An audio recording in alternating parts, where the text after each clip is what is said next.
மாபெரும் சிந்தனையாளர்களும் புதிய நம்பிக்கைகளும்.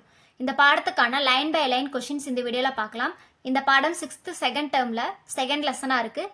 டோட்டலாக 85 கொஷின்ஸ் இருக்குது. இந்தியாவின் அறிவு மற்றும் ஆன்மீக வளர்ச்சியின் அடையாள சின்னம் கிமு 6ஆம் நூற்றாண்டு. கிமு 6ஆம் நூற்றாண்டு டேஸ் என்று அழைக்கப்படுகிறது. நட்சத்திரங்களின் மழை.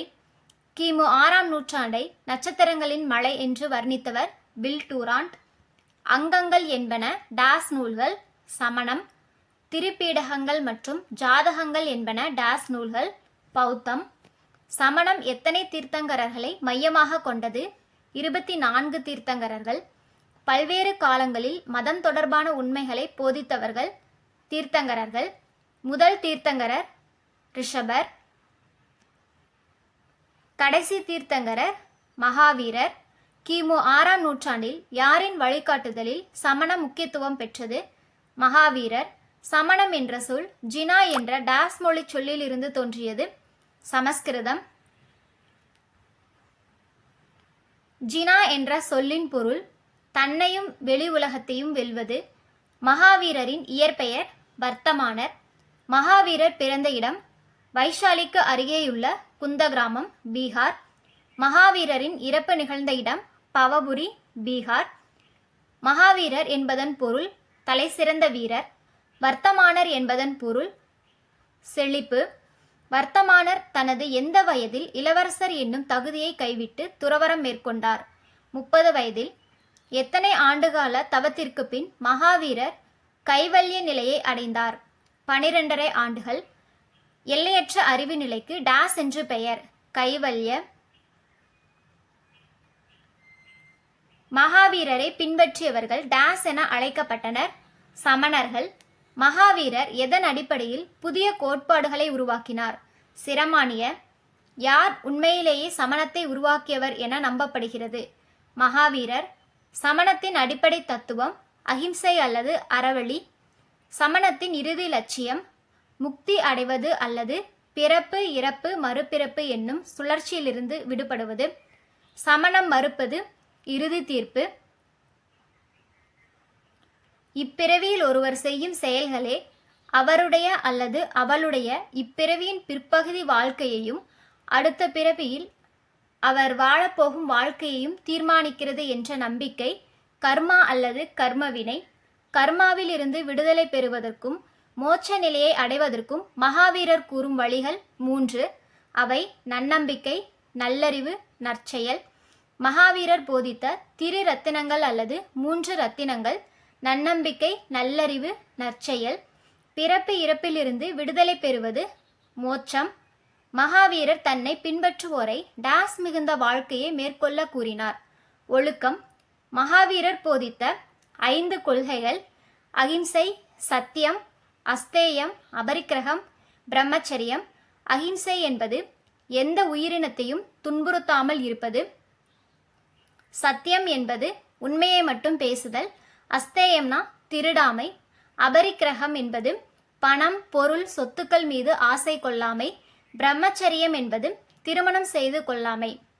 மகாவீரரின் தலைமை சீடர் மற்றும் அவரது போதனைகளை தொகுத்தவர் கௌதம சுவாமி. மகாவீரரின் போதனை டேஸ் எனப்படும்? ஆகம சித்தாந்தம். சமணம் எத்தனை பிரிவுகளாக பிரிந்தது? 2. சமணத்தின் 2 பிரிவுகள் திகம்பரர், ஸ்வேதாம்பரர். கம்பளி நூல்களை கொண்ட சிறிய துடைப்பம் ரஜோகரணா. பண்டைய தமிழ் இலக்கியங்கள் ஜைனம் என்பதை டேஸ் என்று குறிப்பிடுகின்றன? சமணம். சமணர் மலை என்ற பெயரில் ஒரு குன்று காணப்படும் இடம் கீழக்குயில்குடி, மதுரை. பாண்டவர் படுக்கைகள் என அழைக்கப்படும் சமண குகைகள் காணப்படும் இடம் அரிட்டாப்பட்டி கிராமத்தில் உள்ள கஞ்சமலை. சமண துறவிகளுக்கான கற்படுக்கை டேஸ் எனப்படும்? பாண்டவர் படுக்கை. அறவோர் பள்ளி என்பது சமண துறவிகள் வாழ்ந்த இடம் என குறிப்பிடுவது மணிமேகலை. கோவலனும் கண்ணகியும் மதுரைக்கு செல்லும் வழியில் சமண பெண் துறவியான கவுந்தியடிகள் அவர்களை ஆசிர்வதித்து அவர்களுடன் சென்றதாக கூறுவது சிலப்பதிகாரம். சமண மடாலயங்கள் காணப்பட்ட இடங்கள் புகார், உறையூர், மதுரை, வஞ்சி அல்லது கருவூர், காஞ்சிபுரம். தமிழகத்தில் முன்னர் ஜைன காஞ்சி என்று அழைக்கப்பட்ட கிராமம் திருப்பருத்தி குன்றம். இந்த கிராமம் பார்த்தீங்கன்னா காஞ்சிபுரத்தில் உள்ளது. பௌத்த மதத்தை நிறுவியவர் கௌதம புத்தர். புத்தரின் இயற்பெயர் சித்தார்த்தர். புத்தர் எந்த அரச வம்சத்தைச் சேர்ந்தவர்? சாக்கிய அரச வம்சம். சித்தார்த்தர் எத்தனை நாள் குழந்தையாக இருந்தபோது அவருடைய தாயார் இயற்கை எய்தினார்? 7 நாள். புத்தரின் தாயார் இறந்த பிறகு அவரை வளர்த்தவர் கௌதமி. புத்தர் பிறந்த இடம் லும்பினி தோட்டம், நேபாளத்தில் இருக்கு. புத்தரின் பெற்றோர் சுத்தோதனா, மாயாதேவி. புத்தரின் இறப்பு நிகழ்ந்த இடம் குஷிநகரம், உத்தரப்பிரதேசம். சித்தார்த்தர் தனது எந்த வயதில் துயரம் மிகுந்த காட்சிகளை கண்டார்? 29வது வயதில். சித்தார்த்தர் எத்தனை துயரம் மிகுந்த காட்சிகளை கண்டார்? 4. அவை கவனிப்பாரற்ற வயதான முதியவர், நோயாளி, துறவி, மரண ஊர்வலம். புத்தர் என்பதன் பொருள் ஞானம் பெற்ற ஒருவர். புத்தர் எந்த வயதில் அரண்மனையை விட்டு வெளியேறி துறவறம் மேற்கொண்டார்? 29வது வயதில். புத்தர் ஆழ்ந்த தியானத்தை மேற்கொண்ட இடம் கயாவுக்கு அருகே உள்ள அரச மரத்தடியில்.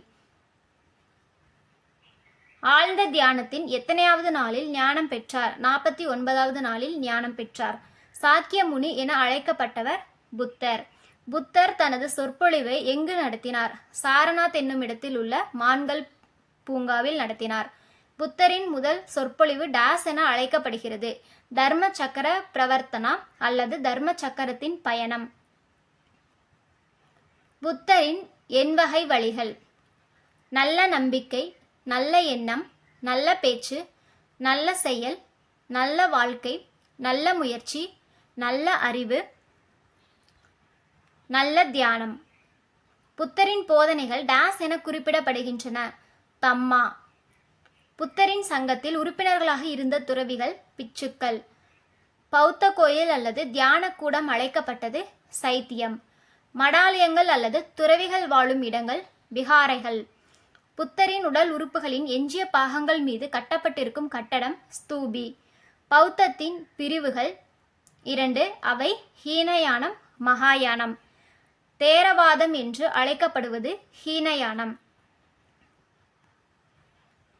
பௌத்தம் பரவ ஆதரவு அளித்த அரசர்கள் அசோகர், கனிஷ்கர், ஹர்ஷர். சிறந்த கல்வி மையங்களாக செயல்பட்டவை பௌத்த விகாரைகள் அல்லது மடாலயங்கள். பௌத்த மடாலயங்களுள் ஒன்றான நாலந்தாவில் தங்கி கல்வி பயின்றவர் யுவான்ஷ்வாங். யுவான்ஷ்வாங் என்பவர் சீன பயணி. ஜாதக கதைகளை சித்தரிக்கும் ஓவியங்கள் எங்குள்ளன? அஜந்தா குகைகள். இந்த அஜந்தா குகைகள் பார்த்தீங்கன்னா மகாராஷ்டிரா மாநிலத்தில் உள்ள அவுரங்காபாத்தில் உள்ளன. உலக சுகங்களின் மீது தீவிரமான பற்றும் இல்லாமல் அதே சமயம் கடுமையான தவ வாழ்வையும் மேற்கொள்ளாமல் இருப்பதை குறிப்பது இடைவெளி அல்லது நடுவுநிலை வழி. அனாத்மா, அனித்யா ஆகிய கருத்துகளுக்கு முக்கியத்துவம் வழங்கியது பௌத்தம். இதில் அனாத்மா என்பது எல்லையற்ற ஆன்மா, அனித்யா என்பது நிலையாமை. இரட்டை காப்பியங்களுள் எது பௌத்த இலக்கியம்? மணிமேகலை. இரட்டை காப்பியங்கள் என்று அழைக்கப்படக்கூடியது சிலப்பதிகாரம், மணிமேகலை. இதில் சிலப்பதிகாரம் பார்த்திங்கன்னா சமண இலக்கியம், மணிமேகலை பௌத்த இலக்கியம். புத்த சமய மாநாடுகள் நடைபெற்ற இடம்: 1வது ராஜகிரகம், 2வது வைஷாலி, 3வது பாடாலிபுத்திரம், 4வது காஷ்மீரில் நடந்திருக்கு. பௌத்த தர்க்கவியல் அறிஞர் தின்னகர். நாலந்தா பல்கலைக்கழகத்தின் மிக பெரும் அறிஞர் தர்மபாலர். தின்னகர், தர்மபாலர் எந்த ஊரைச் சேர்ந்தவர்கள்? காஞ்சிபுரம். யுவான்ஷ்வாங் காஞ்சிபுரத்திற்கு வருகை புரிந்த நூற்றாண்டு கிபி 7ஆம் நூற்றாண்டு. காஞ்சியில் 100 அடி உயரமுள்ள ஸ்தூபி யாரால் கட்டப்பட்டது? அசோகர். கிமு 6ஆம் நூற்றாண்டில் சீனாவில் கன்பூசியனிசத்தை நிறுவியவர் கன்பூசியஸ். கிமு 6ஆம் நூற்றாண்டில் பாரசீகத்தில் ஜொராஸ்ட்ரியனிசத்தை நிறுவியவர் ஜொராஸ்டர்.